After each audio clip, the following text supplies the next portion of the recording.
सभी भगवत प्रेमियों को मेरा सादर नमस्कार अभिवादन। मित्रों, आज शुक्रवार है, तो सर्वप्रथम तो हम शुक्रदेव को इस मंत्र से स्मरण उनका करते हैं, उनको अपना प्रणाम समर्पित करते हैं।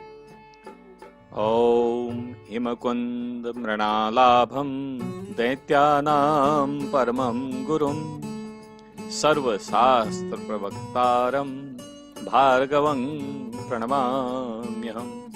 ओम श्री शुक्राचार्याय नमः। ओम शुक्राय नमः। अब मित्रों, मैं आपको आज शुक्र ग्रह के बारे में बताना चाहता हूं कि आखिर शुक्र ग्रह कौन है, शुक्राचार्य कौन है, शुक्र का हमारे जीवन में क्या असर होता है।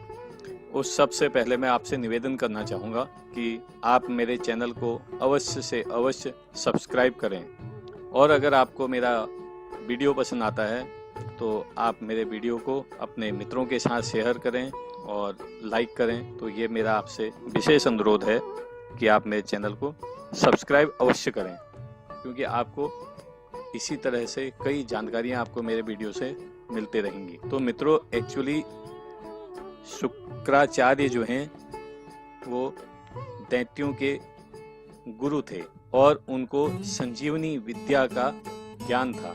भगवान शंकर की तपस्या करके उनको ये चीज प्राप्त हुई थी। उनको जो है स्वयं भी अमृत तो प्राप्त था।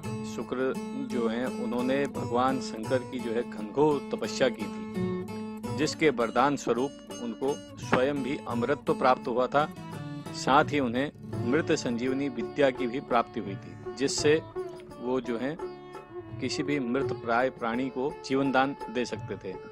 तो आपने देखा होगा, जब भी देव और दानवों का युद्ध होता था, दैत्य मारे जाते थे, तो शुक्राचार्य जो है अपनी मृत संजीवनी विद्या का प्रयोग कर उन मृत प्राय राक्षसों को जो है पुनर्जीवित कर देते थे। शुक्र प्राणी मात्र के ब्रह्मरंध्र से अमृत संचार करता है। ये शुक्र का जो है मेन गुण होता है। दूसरा वरदान शुक्र के पास ये था कि भगवान शंकर का कि गुरु बृहस्पति से 3 गुना बल उनको अधिक था, और उसी बल के द्वारा उनने अतुलनीय बल और वैभव की प्राप्ति कर ली थी।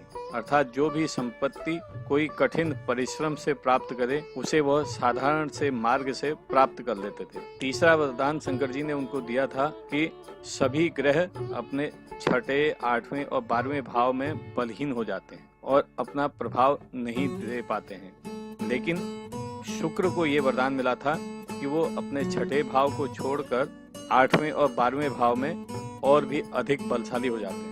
जिस जातक की कुंडली में शुक्र इन भावों में बैठे रहते हैं, 8वें 12वें भाव में, तो वो शुभ फल उनको प्राप्त कराते हैं। तो ये मैं आपको शुक्र ग्रह के बारे में, यानी कि शुक्राचार्य के बारे में बता रहा था कि वो किस तरह से आपकी कुंडली में आपके उसको जो है प्रभावित कर सकते हैं। मित्रों, अब मैं आपको शुक्र ग्रह का संजीवनी मंत्र बताता हूँ। यह मंत्र है यक्षि ओम उंग स्वाहा। दोबारा सुनिए, यक्षि ओम उंग स्वाहा। इस मंत्र का जो है गरुड़ पुराण में बड़ा वर्णन है। इसको संजीवनी मंत्र वहां पर बताया गया है। संजीवनी मंत्र के अलावा महामृत्युंजय मंत्र को भी काफी शक्तिशाली माना जाता है। संजीवनी मंत्र का अर्थ आप समझ ही रहे होंगे।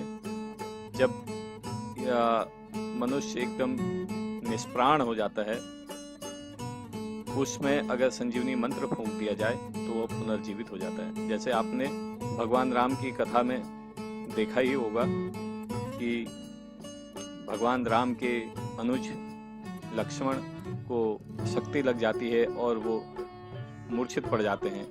तब हनुमान जी संजीवनी बूटी लेकर आते हैं, जो उनको सुखाई जाती है और जिससे वो पुनर्जीवित हो जाते हैं। तो संजीवनी, इसी तरह यह मंत्र भी वही संजीवनी मंत्र है, जिस पर यह मंत्र फूंक दिया जाए वह पुनर्जीवित हो जाता है। इसके अलावा महामृत्युंजय मंत्र को तो आप सब जानते ही होंगे, जिसका शिव पुराण में बड़ा ही उल्लेख है। इसके अलावा इसका ऋग्वेद और यजुर्वेद में भी काफी इसकी महिमा का गुणगान किया गया है।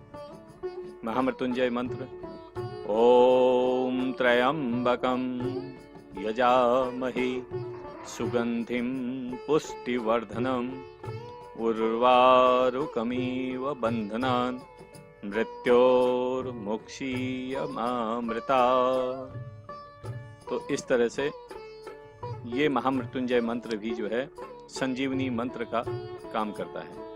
कहा जाता है यदि कोई व्यक्ति मरणासन्न है तो इस अवस्था में महामृत्युंजय मंत्र को सिद्ध करके अगर उसका जाप किया जाए तो उस व्यक्ति की मृत्यु जो है वो टल जाती है, यानी कि उसकी मृत्यु नहीं होती है, वो पुनर्जीवित हो जाता है। महर्षि मार्कंडेय ने महामृत्युंजय जप के बल पर ही अपने प्राणों को बचाया था और जब यमराज उनके प्राण लेने आए थे तो उन्होंने महामृत्युंजय मंत्र का जाप किया था और यमराज को खाली यमलोक लौटना पड़ा था। तो ये जो है महामृत्युंजय मंत्र और शुक्र का संजीवनी मंत्र, ये बहुत ही काम की चीजें हैं। एक बार आपको पुनः बता दूं, शुक्र का संजीवनी मंत्र है यक्षि ओम ओम स्वाहा, और महामृत्युंजय मंत्र अभी मैंने आपको बताया था ओम त्र्यंबकं यजामहे सुगंधिं पुष्टिवर्धनम् उर्वारुकमिव बन्धनान् मृत्योर्मुक्षीयमामृतात्। तो इन मंत्रों के जप से मनुष्य को दीर्घायु प्राप्त होती है और जो मनुष्य मृत्यु को प्राप्त हो चुका होता है, अगर उसकी भी अंतिम क्रिया करने से पूर्व जिस किसी साधक ने इन मंत्रों को सिद्ध किया हो, वो उस व्यक्ति के निमित्त इन मंत्रों का जाप करता है तो वो पुनर्जीवित हो जाते हैं। ये भी मान्यता है कि दैत्य गुरु शुक्राचार्य ने रक्त बीज को महामृत्युंजय सिद्धि प्रदान की थी, इसलिए आपने रक्त बीज का नाम सुना होगा राक्षस का। उसको जब भी मारा जाता था वो पुनः फिर जीवित हो जाता था। उसकी रक्त की बूंदें भी जहां जहां पड़ती थी वो जो है उससे दूसरे राक्षस पैदा हो जाया करते थे, जिससे युद्ध भूमि में उसकी जो रक्त की बूंदें गिरने मात्र से उसकी संपूर्ण देह की उत्पत्ति हो जाती थी। तो यही महामृत्युंजय मंत्र का जो है वो फल था। तो इस तरह से मित्रों, मैंने आज आपको कुछ शुक्र ग्रह के बारे में और शुक्र ग्रह के मंत्र, संजीवनी मंत्र, महामृत्युंजय मंत्र आदि के बारे में बताया। मुझे विश्वास है आपको ये मेरा वीडियो पसंद आया होगा। मेरी आपसे पुनः रिक्वेस्ट है, अगर आपको मेरा वीडियो पसंद आता है तो आप मेरे वीडियो को लाइक करें, शेयर करें और मेरे चैनल को सब्सक्राइब करना ना भूलें। आपका बहुत बहुत धन्यवाद।